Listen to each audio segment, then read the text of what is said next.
Welcome to the Old Mac Gang Podcast, or OMG. It's the show where longtime Mac Apple users come together to share practical tips, everyday workflows, and honest takes on Apple technology. I'm Marty Gensius, and tonight we're diving into something every Apple user relies on but may not be getting the most out of, and that is the built-in calendar app. Whether you're managing a busy work schedule, coordinating family events, or just trying to remember when the trash goes out. Trash every week, Sunday night. Recyclables every week, every other Sunday night. That's how it is in our family. But if it's on my calendar, I can remember which Sunday night I'm supposed to take those recyclables out. So we're going to talk a lot about calendars, how you do multiple calendars, how you color code calendars, how you can share calendars, and subscribing to public calendars, which are lots of fun if you haven't done that yet. So let's find out who our panel is. We start with Charlie. Hi, I'm Charlie Lindahl in Houston, Texas, retired. Been using Mac stuff since 1984, and even a little bit before that. I was actually on Lisa, and I have an MacBook Pro M1. I have AirPod 3s, my iPhone 16, which I love, and most recently I have a Vision Pro, which I definitely love. And I love being with podcasts. Thank you. Yeah. Okay, Chris. Yeah. Hey, good evening. I'm Chris. I'm from Tucson, Arizona, retired for almost 10 years. And I've also been around the Mac since 1984 and spent a lot of time with Apple user groups in the Dallas area and then in the Austin area. Then had a chance to work for Apple and then did some university IT. So I had lots of fun over the years, and now I'm retired, got lots of Apple toys, and enjoy being part of the Old Mac Gang. Hi, I'm Bob Wood, and I'm also in Tucson. I have been a Mac user since the early point of System 7, and I've been a Mac user group leader almost all of that time. And I'm happy to be in Tucson, where you can see the wonderful sunset behind me, and no longer in the frozen tundra of Wisconsin. Martin? Well, I think that's Wisconsin's loss, that Bob has moved out of the state. Well, tonight we're going to talk about calendars, and I'm glad to be able to have this conversation. We've got a good crew together with us to talk about this. We've got quite a few show links, so you can catch the show links in the show notes of the published episode, both the podcast version of it and the video version of this. When we publish it in the show notes, you'll get all the links. These are just good helping articles on how to get the most out of calendars and how to set that up. So I'm going to start with MacMost, and Gary does a wonderful job in MacMost talking about how to do colors in calendars if you want to make different calendars different colors and how to change that. And then a general article here from Macworld, how to color code events in the Apple Calendar. And then IDB, which is iDownload blog, has an article again, how to change colors on the iPhone, iPad, and on the Mac. And iMore has an article on how to make iCloud calendars public on the phone or the iPad. So if you want to use those devices. How to subscribe to calendars on iPhone or iPad is a Mac Rumors article that we have, and how to subscribe to public calendars on OS X Daily. Public calendars are those kinds of things that sports teams, events, things that are coming up. So if you want to have those incorporated, you can generally find the calendar feed for that and then just put that in your calendar. And then a great article about the kind of exclusive features that are available for the calendar app if you want to get into those kinds of options. So guys, let's start out with the first question, and it goes to Charlie. How many calendars do you actually run, and what are they? Are they work, home, travel, or something more creative? I run several personal calendars, including sharing with my stepson. And it's kind of nice to know where he is and He knows where I am, and I try and keep up to date on it. So that's very handy. Let's see. I run a couple of different user groups and interest groups, and I run that for all of them. I use my Apple Calendar as my main client, but some of the servers are Google Calendar, and I don't see any problem with using those. And that's kind of a nice feature. The other thing that I do, which really helps, is when I do my calendar entries, I definitely make sure I keep track of the location. So I always put the full address in calendar entry, so then I can copy it and flip it directly into my Google Maps. Same thing with Zoom, as I always put the Zoom address in the calendar entry, even though I've got it in multiple places, because that way I can just access my event and be able to know where to go or what links to use. I have another question for the group, and I think we were trying to answer it last week. I don't know if I got a good answer, and that is I do have colors, but I don't know how to display a calendar to have separate windows for each calendar of each color. So I'd like to throw it out to the group and have them answer that. I'm going to turn it to Chris, and maybe Chris has an answer for that, or we can think about it. You know, I checked this out before and I ended up having multiple calendar windows open, but then I went back and tried to figure out how I had actually opened those. And to be honest, I'm That's what not I'm asking. sure if I double clicked on them or something. But yeah, I hear you, Charlie. It'd be nice to have separate windows for different calendars.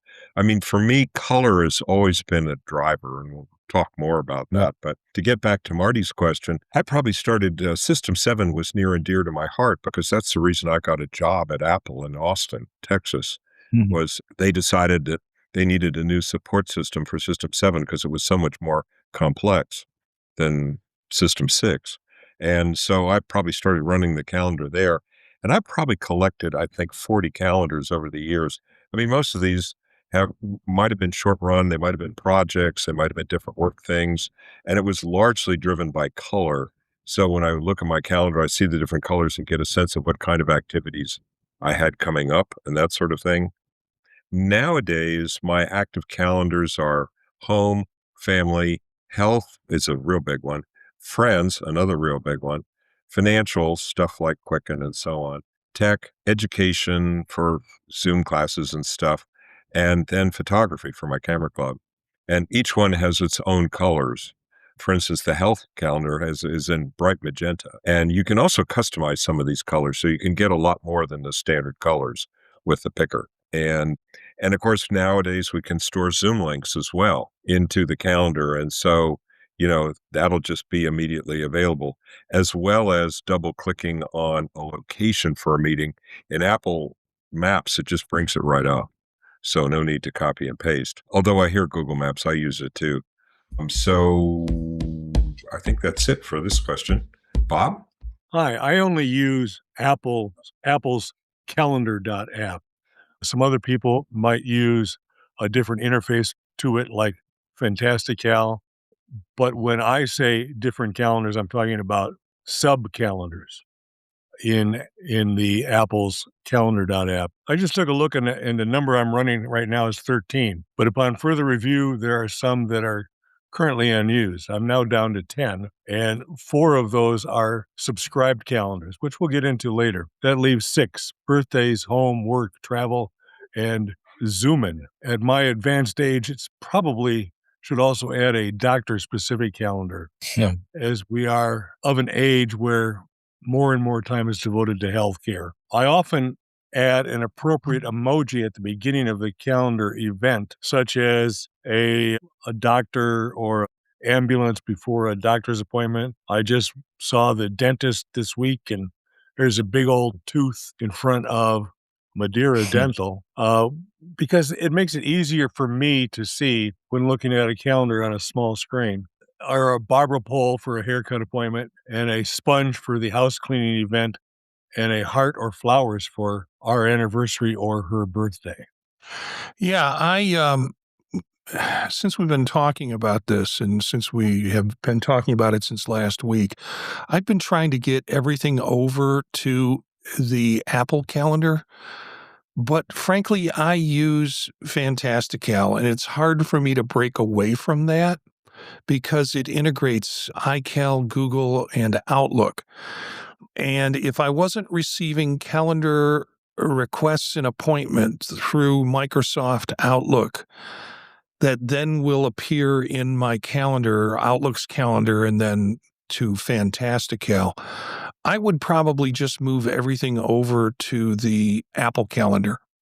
Prior to Fantastical, for a long time, I used BusyCal. It's still on the market, and I played around with it. It's still very viable, but I'm kind of settled on Fantastical. Now, I have calendars, too many, based on work or based on projects that I've been on.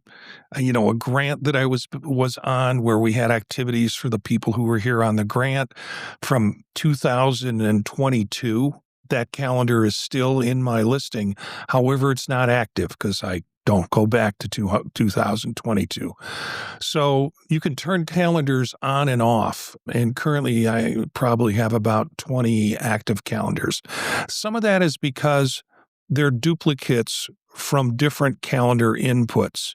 And so I have to kind of clear off some of them just to reduce the duplicity with them. I have a hold section, which is used the most. That's when I get appointments or requests for appointments, and people will say, well, I could do it this day over these 3 hours, this day over these 3 hours, or this day, and I'll get back to you. I'll use hold, and it's yellow, which is, I guess, caution, and I'll block out that time for the purpose of waiting to hear what the response is going to be and what time it's actually going to happen.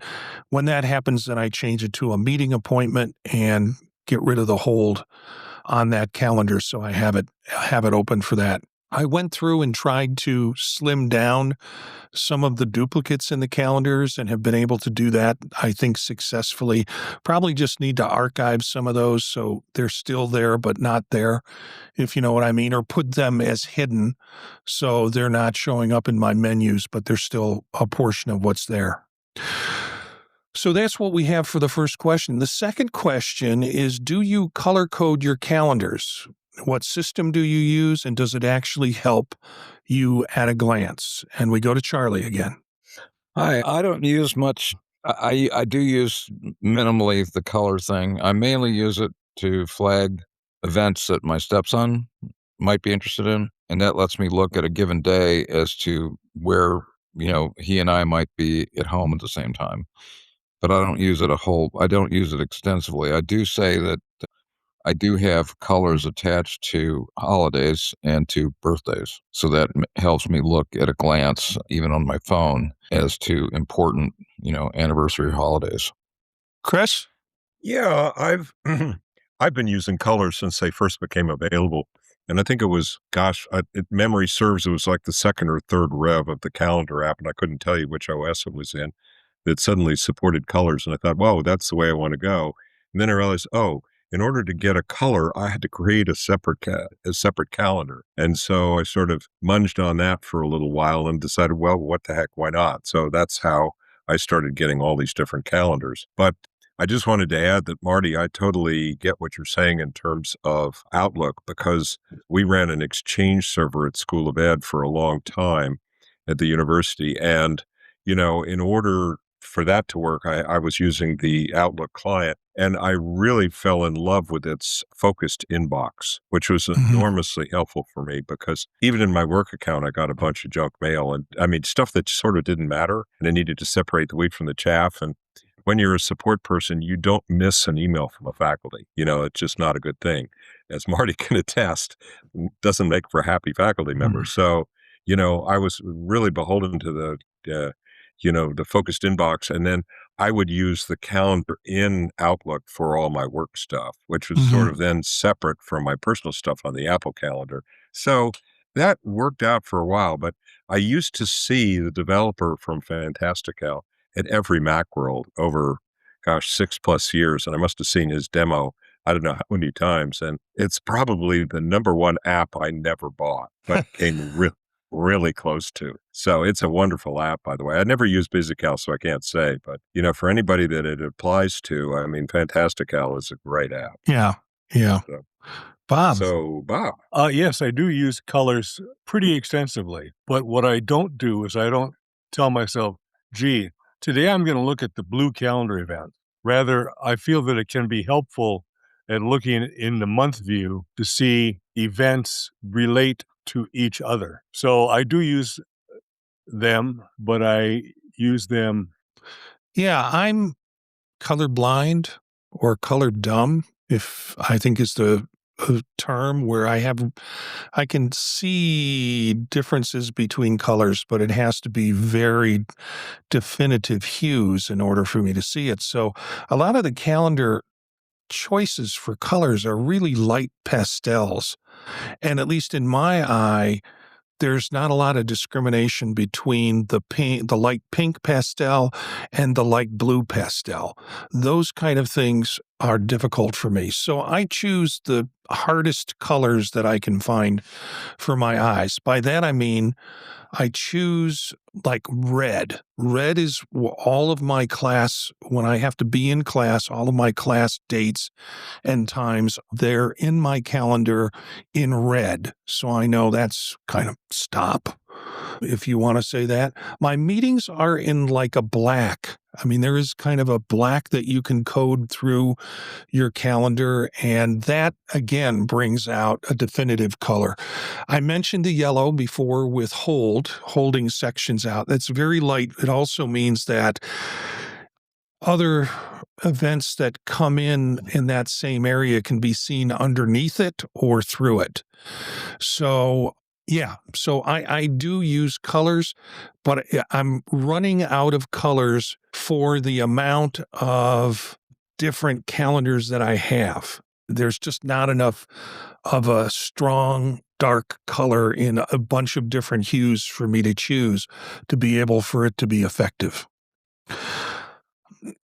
So the next question that we have is, do you share any calendars with family members, colleagues, or a partner? And how do you set those up, and what do you use them for?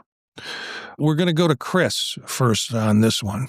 oh, okay. Well, I already mentioned the Microsoft Exchange system, and my wife has always been a PC Android person. So I haven't done a lot of calendar sharing. I did at work, of course. We had shared calendars and stuff like that. And so I've run into things over the years where sharing cross platform could be interesting. Of course, Exchange took care of that. And, I just haven't a lot in terms of subscriptions, but that's coming up next. So I think I'll pass it off to Bob here. Yes, I do share calendars. I share the Zoom calendar with my wife, so she knows when I will be unavailable for conversation, TV watching, or chores that she might like to assign to me. We started this when lockdown happened and the rise of Zoom meetings. At that time, our internet service was DSL, and it was so slow that if one of us could be on Zoom and the other could be watching a streaming service, the connections could be compromised. Thankfully, that part of it has been resolved. We should probably create and share doctors' calendars with each other. For me, I try to share them with folks. Like I share my doctor's appointments. When I was going through a cancer diagnosis, there was a calendar I created that was dad's appointments. And I shared that with my son, shared that with my daughter, and shared it with my wife because they wanted to be there if they could be there for support. And I got attention. I mean, they paid good attention to that calendar. I have been working with my wife to try and do shared appointments for her calendars, and she's at the point where don't need to learn new stuff, just need to tell you. And so the way she keeps her calendar appointments now is basically to put them in her notes and on her phone. And that doesn't help me very much. So the effort's still on to be able to create a shared calendar with her particular appointments, particularly with eye appointments where she's not going to be able to drive home from the eye doctor. So that falls on me. So that needs to be put together and set up in a way that works. Okay, we'll move on to the last question. Have you discovered the world of public calendars and public calendar subscriptions? What feeds do you follow, and what would you subscribe to if you could find it?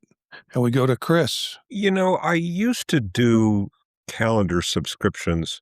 I mean, the usual things like holidays and other holidays like, Marty, you mentioned the Islamic calendar and other stuff. And those were all fun and astrological stuff and birthdays and so on. Nowadays, with Apple's data detectors, it just in my life being a retiree, there isn't much I would really be subscribing to, but data detectors are a huge help because that's a little pop down when it sees a date in an email that says, on, I don't know, April 20th at 9 a.m., there's going to be a Zoom somewhere. And I can usually just punch that right into my calendar, which is actually, it was very subtle when it first came out. And it got a big yawn for me. And then nowadays, I realize how important those are. So some of those little incremental changes really add up over time. Let's see. I think that's pretty much all I have on that. Bob? I do have subscribed calendars. I subscribe to Moon Phase and Astronomical Events Calendar. This one I searched for back before the rise of AI. And here in Tucson, we have pretty darn dark skies. And therefore, knowing some of the astronomical events that are happening in our clear, dark skies is of interest to me. A couple of Tucson Macintosh user group related calendars for meeting announcements are also something I subscribe to. And through our forums provider, which is groups.io, each forum has a calendar and you can put your events in that calendar and then automatically subscribe to it. And they show up in calendars.app. What calendars would I like to subscribe to and have not yet found? I would like to subscribe to a USPS holidays calendar because sometimes it's hard to figure out when the post office is going to be delivering or not. I don't think it's currently offered, and don't get me started on the post office. Marty? Okay. Well, I have subscribed to U.S. holiday calendars. Part of the problem is I subscribe to it on Google, then I subscribe to it on Apple Calendar, and then I subscribe to it Fantastical, and suddenly I have 3 Christmases in one day showing up on my calendar. So the U.S. holidays are important to me. Since I have a lot of international connections and work with a lot of international teachers, many of them coming from Muslim countries, I have been working and keep with me the calendar for Muslim holidays because it tells me when people are going to be there and when people are going to be available if it's communication with them. So things like Ramadan, things like other types of like Turkey has a holiday that's just it's like youth athletics holiday, and the whole country shuts down for that as it is off. And it's very important. They do a lot of things in terms of celebrating that. So I don't attempt to make contacts when that stuff shows up on my calendar. The Bears, the Chicago Bears, I grew up in Chicago, and with that, I still follow the Bears. I don't get to watch them as much. Don't want to watch them as much sometimes. Actually, they're doing better than the Cubs right now.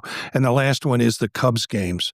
That's something that I have in my calendar and got on a weird calendar feed, which has them playing in the middle of the night. And I've been trying to figure out how to get it off of my calendar and have gone through the 3 different inputs for the calendar, removing the MLB, removing the Cubs, but it stays there. It's persistent. And frankly, they'd be doing a better job right now if they were playing in the middle of the night.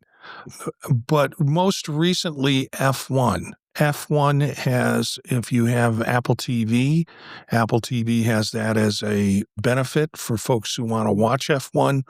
They're doing it upright, and if you have a Vision Pro headset, it's really quite easy and quite good to be able to watch it through the Vision Pro headset.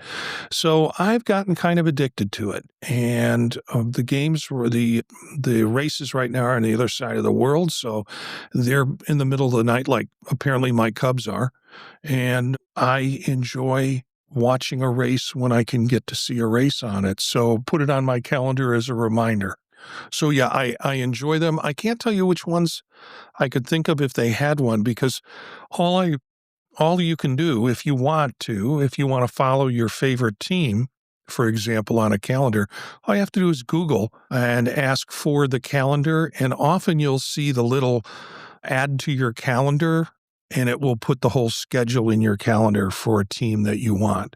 It's like an RSS kind of thing, so it changes as the dates change and the days change for games and things like that. And it does it automatically, so you don't have to do that. So if you're looking for a particular calendar or something that's a regular event or cyclical event, then you can, I'm going to suggest that you just do a Google search. You'll be surprised what calendars and event calendars are out there if you'd like to do that. Well, thank you, Bo. Oh, yeah, Chris, go ahead. Yeah, you reminded me that MLS, Major League Soccer, is also now free Yep. on Apple TV, which is really a bonus. I mean, I've been a soccer fan all my life, and I'm very pleased to say that the United States is very close to world-class soccer now. In fact, when they had the championships for MLS last fall, Messi had them. I am assuming Messi drove this, that it was they were played at 2:30 p.m. in Miami so that they would be visible at a reasonable hour throughout South America and Europe and Africa. Yeah. And fortunately, Messi had a phenomenal game and, scored or assisted in several goals. They won the championship, and he looked like the old Leo Messi from Barcelona. But at any rate, so that's available. I'm going to try Googling some of this because we've got the World Cup coming up as well. And it's nice to know in advance. The other thing, and I haven't watched any F1, but with Apple TV has done a really good job of actually showing the games in terms of where the cameras are, and it's quite a bit more sophisticated. If you Yeah. haven't seen a soccer game on TV recently, you might want to take a look at one of these because it's a lot more compelling to watch just from the camera angles and the replays and so on. There's also a totally separate feed in Spanish if you are so inclined, although be forewarned, they speak pretty quickly. But it's a lot of fun because it's very much, I mean, they refer to the players as, Uruguayo and, Peruviano and stuff like that, as the Peruvian, the Uruguayan, because they know who the players are. They know them upside down and backwards. And so they refer to them a little bit differently than we do in English. But it's a lot of fun. And so I'm actually enjoying that a lot. So thanks for the suggestion, Marty. I'll look up some of those teams. Yeah, well, I hope you listeners or viewers take a opportunity to find, to look for calendars and use calendars for some of these events. If you have a sporting group or some other event that you're interested in, or holidays that you're interested in putting into your calendar, please look for those opportunities and enhance your use of the Apple Calendar app. I want to end off and wrap the show up, but before I do, I would like to remind folks, and this is something new that we haven't talked about on this show yet, that MacStock is coming up. MacStock Conference and Expo is coming up on July 10th, 11th, and 12th, and it is in Crystal Lake, Illinois, which is close to Woodstock, Illinois, hence the name MacStock. The theme for it is Inspire. We are going to be having a special guest that has been added to it, David Pogue, who recently wrote the book Apple, The First 50 Years. And he'll be there my understanding is he'll be there for the whole conference. And he'll be there, and we're going to have an evening with him. He's going to do a book signing, and we're just going to have a great time with it. I'm presenting at MacStock. Bob is always there. Bob has been there as long as I can remember. And so we'll have some great folks joining us and really just great presentations and then these workshops. They're also doing an eCam workshop the day before the program starts. So there are 2 passes that you can consider buying. You can get the MacStock Weekend Pass for 3 days. That's the conference. That's 3 days of expert presentations, digital sessions, and materials. For a free digital pass, which allows you to go back and look at the recorded versions of the sessions. But you can add on the July 9th eCam Creator Camp if you want to. So you have you have an extended sort of workshop with that if you want to do it. You can find out all the information about it at macstockconferenceandexpo.com. I'll put this in the show notes for folks who want to know more about it. And here's the extra secret advantage because you've been listening to the Old Mac Gang. And frankly, any of the Pod Talk shows, if you're listening to them, you can use a code PodTalk when you are checking out, and it'll give you an option to put that in, and you will get $50 off your registration. Pod Talk, it doesn't have to be, it's not case sensitive, but just Pod Talk will give you a discount on your registration if you want to join us in Crystal Lake. That's just outside of Chicago, about 40 minutes to get there from O'Hare, the north side of Chicago.